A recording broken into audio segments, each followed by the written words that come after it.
Book Lorley Orthotics 1, Chapter 3, Topic Effects of Paralysis of Specific Muscles.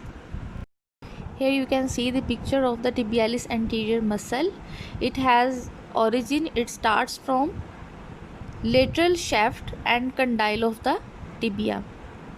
And insertion देखें, it's going on the medial cuneiform and the base of the first metatarsals. It is a main dorsiflexor muscles and it dorsiflex the foot.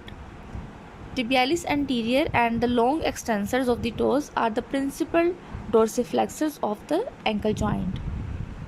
Now, as we know that the tibialis anterior muscle is the main dorsiflexor muscle at the ankle joint. So when it gets weak or paralyzed, then the dorsiflexion moment of force around the ankle joint will be reduced and the ankle will tend to go into the equinus position. Foot जो है वो downward होगा front से, तो ये Aquinas position develop हो जाएगी because डोर्सिफ्लेक्सेस are weak और पैरालाइज, तो डोर्सिफ्लेक्शन नहीं होगी तो प्लांटर फ्लेक्शन होगी. In case long extensions of the toes and the peroneus tertius dorsiflexes the foot. अब क्या होगा, कंपनसेटरी मूवमेंट करने के लिए, उसको कवर करने के लिए जो बाकी जो डोर्सिफ्लेक्सर है वो वर्क करेंगे, जो है लॉन्ग एक्सटेंसेस ऑफ द टोज और पेरोनियस टर्शियस. ये डोर्सिफ्लेक्स तो फुट को कराने की कोशिश करेंगे, बट ये क्या करेंगे, लेटरली डायरेक्टेड पुल, मीडियल साइड से फोर्स लगेगी जो उसको लेटरल की तरफ लेकर जाएगी और क्या करेगी, जिसकी वजह से एब्डक्टरी और प्रोनेटरी मूवमेंट हो सकती है फुट पर. फुट के कौन से पार्ट पर, सबटेलर जॉइंट में जहाँ टेलस और कैलकेनियस है, और मिड टार्सल जॉइंट पर. अब जो फुट होता है हमारा, यहाँ पे एक डायनामिक 3-वे इक्विलिब्रियम इस्टेब्लिश है, जिसकी वजह से फुट जो है अपनी नॉर्मल पोजीशन में है. जो प्लांटर फ्लेक्सर्स और डोर्सिफ्लेक्सर्स हैं फुट के, वो इन अ वर्किंग है और ये मिल के काम कर रहे हैं. तो अगर ये अपसेट हो जाता है दोनों का बैलेंस, तो फिर इक्विलिब्रियम इस्टेब्लिश नहीं रहेगा, क्योंकि जो फोर्सेस पड़ती हैं पाँव पर पूरी बॉडी की, वो जो है वो जो मेन डोर्सिफ्लेक्सर और प्लांटर फ्लेक्सर हैं वो फेस करते हैं. मेन प्लांटर फ्लेक्सर जो है वो है गैस्ट्रोसोलियस, और मेन डोर्सिफ्लेक्सर कौन है, टिबियालिस एंटीरियर. तो ये मिलके काम करते हैं, और अगर ये नहीं करेंगे तो इनकी कंपनसेटरी मूवमेंट्स के लिए शॉर्ट डोर्सिफ्लेक्सर और शॉर्ट प्लांटर फ्लेक्सर वर्क करेंगे, जिसकी वजह से ख़राबी ज़्यादा पैदा होगी. तो अगर ये फोर्स जो है, जो बॉडी की फोर्स पाँव पर पड़ रही है, अगर मेन डोर्सिफ्लेक्सर और प्लांटर फ्लेक्सर जो है वो उसको सही तरह फेस नहीं करती है, तो फोर फुट और हाइंड पार्ट जो फुट का है वो आपस में इकट्ठा हो जाएगा, और जो प्लांटर फेशिया, जिसको प्लांटर एपोन्यूरोसिस भी कहते हैं, जो हमारी आर्च को मेंटेन करता है, आर्च के 2 एंड्स को एक दूसरे के साथ जोड़ के रखता है, मेटाटार्सल हेड्स और हील को आपस में कनेक्ट करके रखता है, यानी कि उनके दरमियान जितनी भी स्पेस होनी चाहिए, उस बैंड को इसने मेंटेन किया होता है. तो वो क्या होगा, कंट्रैक्ट हो जाएगा वो बैंड, और फिर क्या होगा, पाँव जो है, जो आर्च है वो ज़्यादा हो जाएगी, जिसको केवस डिफॉर्मिटी कहते हैं.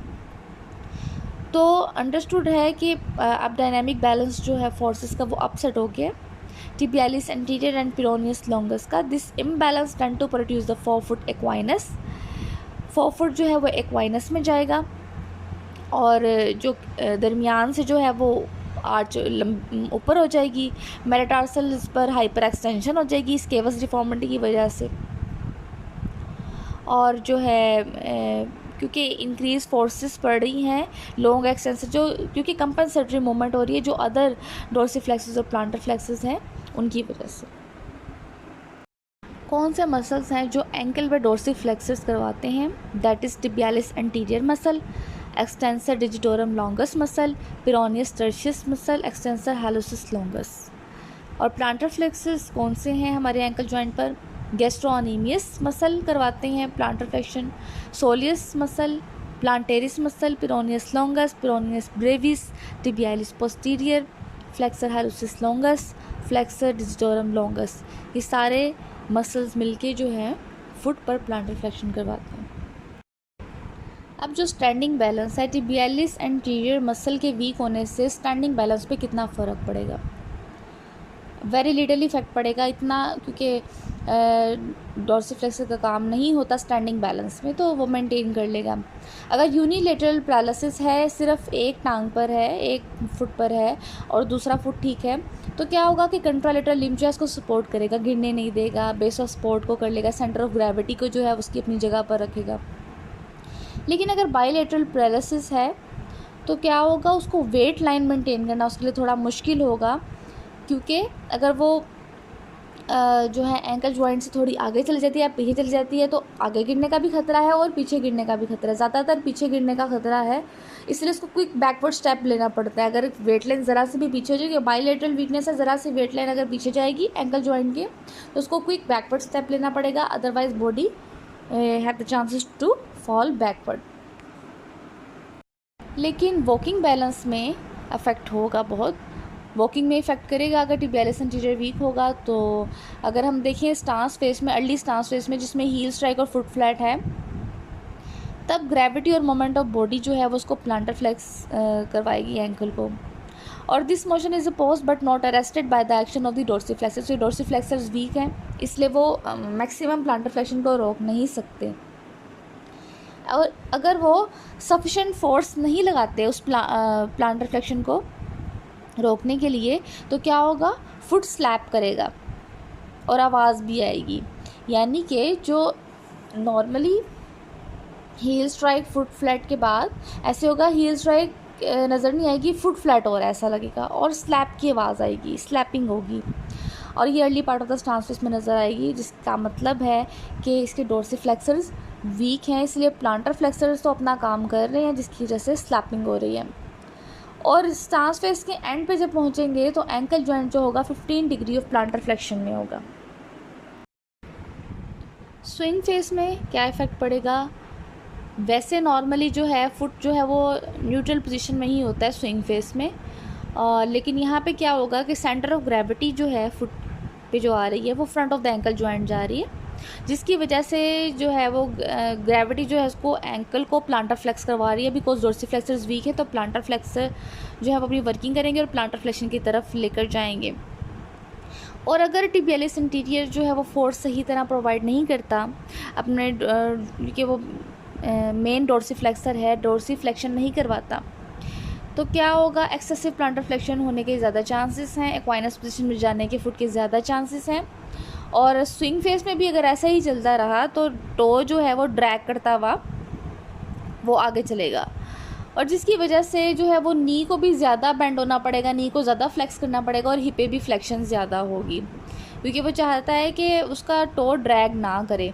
तो वो कहाँ से मदद लेगा, अब नी जॉइंट्स और हिप जॉइंट से लेगा कि वो उसको उठाएगा, नी जॉइंट और हिप जॉइंट को उठाएगा आगे की तरफ, तो फ्लेक्शन होती है। तो एक्सेसिव फ्लेक्शन होने के चांसेस हैं, कंपेंसेटरी फ्लेक्शन जिसे कहेंगे, क्योंकि वो कंपेंसेट कर रहा है फुट की डिफॉर्मिटी को।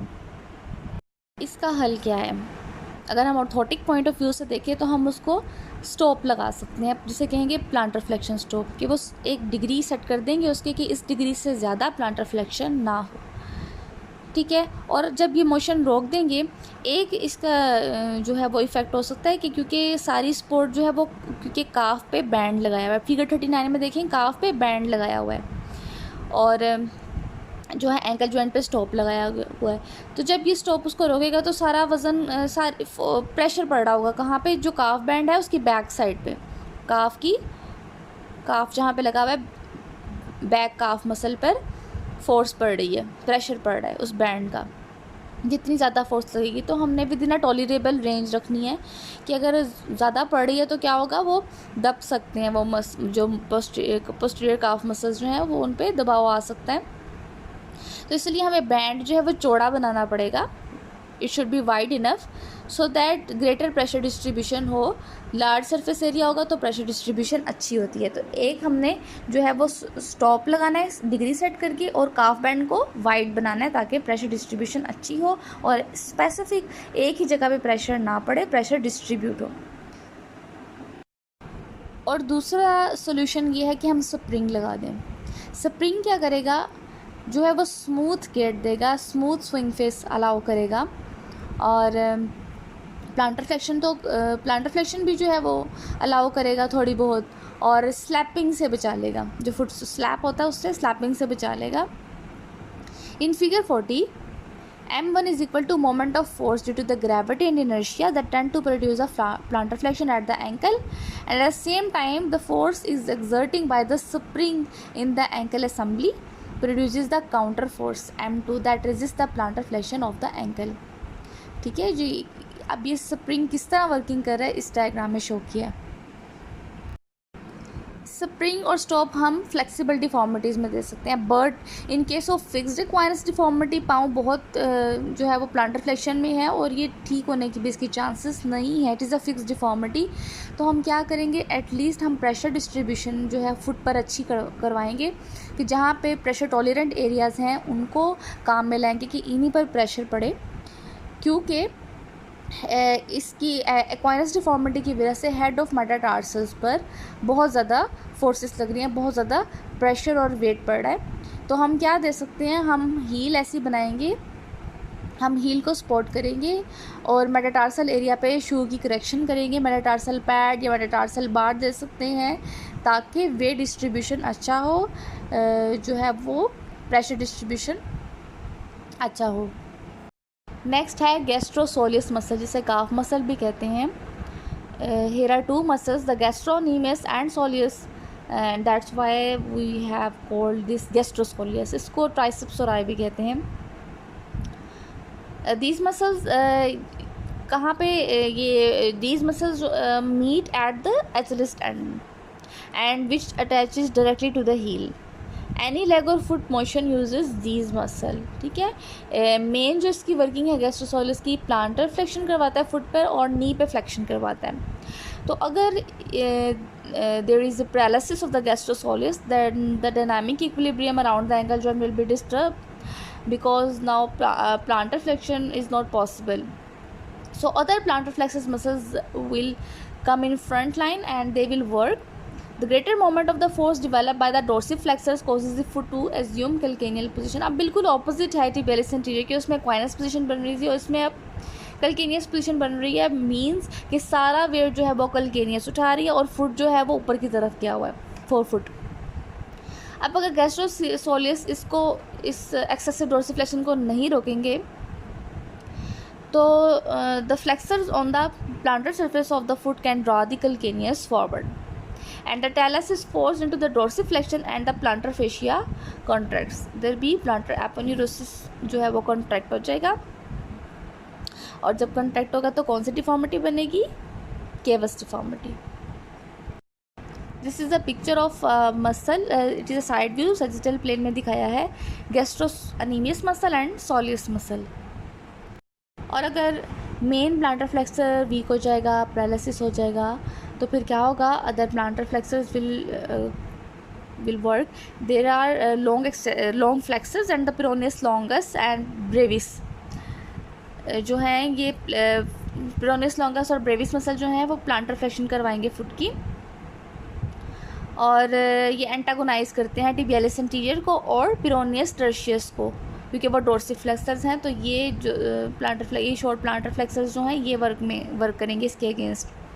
The curvature of the dorsum of the foot is increased, क्योंकि जो ऊपर वाली जगह है फुट की वो इंक्रीज हो जाएगी, जिसकी वजह से केवस डिफॉर्मिटी बन रही है.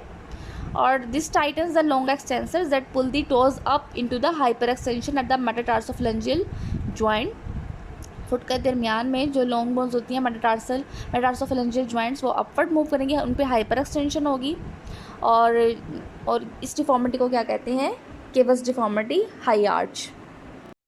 स्टैंडिंग बैलेंस में इस मसल की बहुत वर्किंग होती है गैस्ट्रोसोलियस की, और